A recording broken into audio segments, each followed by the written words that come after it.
नमस्कार दोस्तों, मैं हूं श्याम अहलावत और आप देख रहे हैं तहलका न्यूज 369। आज हम बात करते हैं नेता प्रतिपक्ष की। जी हाँ, हरियाणा प्रदेश में चुनाव हुए, करीब 15 से 20 दिन के समय गुजर चुका है। रिजल्ट आया, मुख्यमंत्री बने और सरकार अपनी लय में आ गई है। पहला विधानसभा का सत्र भी हुआ, लेकिन विधानसभा सत्र हुआ बगैर नेता प्रतिपक्ष के।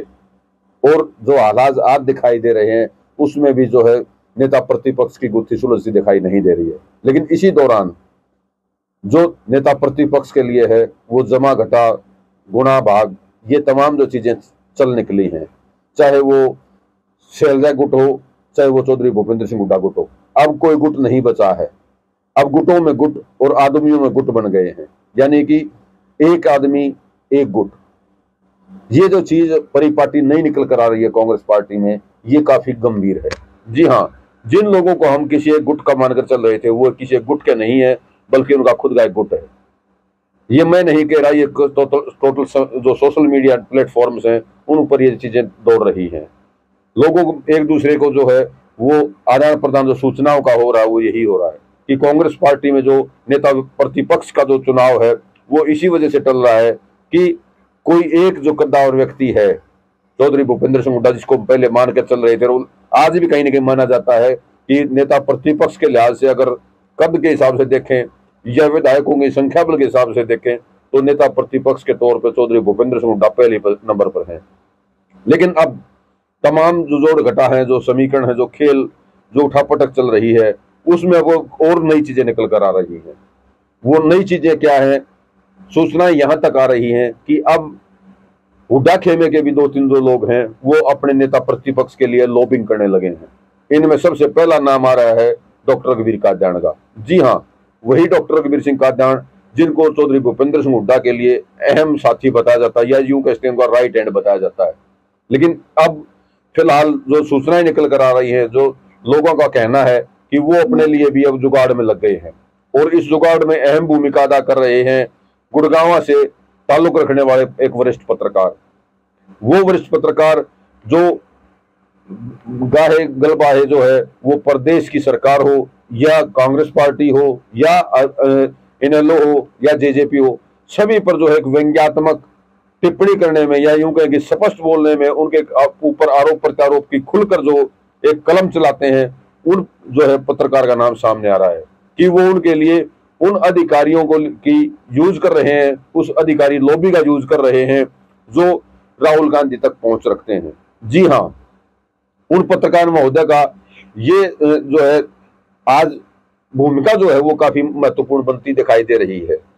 आम जो राजनीतिक विश्लेषक हैं उनका यही मानना है कि अब जो कांग्रेस पार्टी के हैं वो गुट दो गुट नहीं है, बल्कि गुटों में गुट हैं, और वो गुटों में गुट जो है उसका फायदा कहीं ना कहीं राजनीतिक जो महत्वाकांक्षी लोग हैं वो अब रखने लगे हैं। जैसा कि मैंने आपको बताया कि डॉक्टर रघुवीर सिंह कादियान के नाम को लेके विशेष बात तौर पे ये चलाया जा रहा है कि वो सबसे सीनियर व्यक्ति हैं, सबसे बुजुर्ग हैं और पढ़े लिखे भी हैं, और खास तौर पे अगर जातीय समीकरण साधने की बात है तो वो जाट जाति से संबंध रखते हैं। और उससे भी अगला जो एक और जो पॉजिटिव पॉइंट गिनाया जाता है वो ये है कि इस अगर उनको नेता प्रतिपक्ष बनाया जाता है तो कहीं ना कहीं चौधरी भूपेंद्र सिंह हुड्डा को भी साधने का काम होगा। ये जो चीज अब निकल के आ रही है, और उसमें भी अहम भूमिका, जैसा मैंने आपको बताया कि पत्रकार महोदय की है। पत्रकार महाशय का नाम यहां तक आ रहा है कि वो न केवल सीनियर आईएएस अधिकारियों बल्कि कांग्रेस पार्टी के भी जो दिल्ली से जुड़े हुए लोग हैं, खासतौर पर राहुल गांधी, प्रियंका गांधी और सोनिया गांधी या खड़गे जी के नजदीकी जो लोग हैं, उनके माध्यम से भी वो जो सीढ़ियां बढ़ाई जा रही हैं। दूसरा जो नाम आता है वो आता है गीता बुक्कल का। गीता बुक्कल चौधरी भूपेंद्र सिंह हुड्डा की खेमे की जो है वो नेता मानी जाती हैं, और पिछले दिनों भी उनके नाम की काफी चर्चाएं रही अशोक अरोड़ा के अलावा। उनका नाम भी अब सामने आ रहा है और उनकी भी लॉबिंग की बातें कही जा रही हैं। जो ये लॉबिंग है उसमें भी उनका भी नाम यही आ रहा है कि अगर एससी समाज से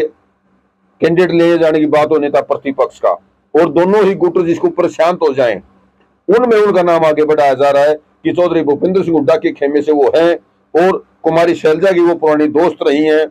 और इसी दौरान जो दोनों गुट हैं वो गुट भी शांत होंगे, और एक जो है दलित समाज को भी सपोर्ट करने का काम मिलेगा, उनको भी साधने का काम मिलेगा। ये जो आज के दो नए चेहरे, अशोक अरोड़ा को छोड़ दें और चंद्रमोहन बिश्नोई को छोड़ दें, तो अब जो दो नए चेहरे नाम शामिल किए जा रहे हैं इस दौड़ में नेता प्रतिपक्ष की में, ये काफी चौंकाने वाला है। चौंकाने वाला यह आम व्यक्ति के लिए है, लेकिन जो राजनीतिक विश्लेषक हैं उनका मानना यही है कि ये अंदर खाते बिसात बिछ रही है, और जिस बिसात पर चौधरी भूपेंद्र सिंह हुड्डा और शैलजा दोनों को ही चित किया जा सकता है, या यूं कहे कि एक तीर से दो निशाने लग सकते हैं कि दोनों खेमे भी शांत और दोनों खेमों के बीच में बैलेंस की भी सुविधा। हालांकि तमाम जो प्रकरण है, जो नेता प्रतिपक्ष का चुनाव किया जाना है, वो समय के गर्भ में है और कांग्रेस आला कमान के हाथ में है, जो महाराष्ट्र चुनाव के दौरान कहीं ना कहीं अटका हुआ है। लेकिन ये चुनाव, महाराष्ट्र चुनाव तो एक सिर्फ उलझन, और या यूं कहे कि हरियाणा की जो स्थिति है उसको भांपने का एक सिर्फ जरिया मात्र है कि महाराष्ट्र चुनाव का जो है वो ये सिर्फ ये बहाना रहे कि जो पूरा कांग्रेस संगठन है वो महाराष्ट्र चुनाव में उलझा है। कहीं ना कहीं यही साधा जा रहा है कि कौन सा ऐसा नाम हो, कौन सा ऐसा व्यक्ति हो जिसे दोनों ही खेमों को जो है वो साधा जा सके। तो इस तमाम चीजों के बीच जो मैंने आपको दो चेहरे बताए, खासतौर पर चौधरी भूपेंद्र सिंह हुड्डा गुट के, ये दोनों चेहरे से नाम निकल कर आ रहे हैं, जो अपने आप में ताज्जुब की बात है कि जो चौधरी भूपेंद्र सिंह हुड्डा जिनके दम पर राजनीति कर रहे हैं, या यूं कहें कि अपने मुख्य आधार स्तंभ मान रहे हैं, और ये चौधरी भूपेंद्र सिंह हुड्डा के नाम पर राजनीति की, यानी कि आदान और प्रदान की स्थिति है, और वो आज अगर अध्यक्ष नेता प्रतिपक्ष की दौड़ में है तो ये काफी चौंकाने वाली बात है। हालांकि राजनीति संभावना का क्षेत्र है और संभावनाएं कुछ भी हो सकती हैं,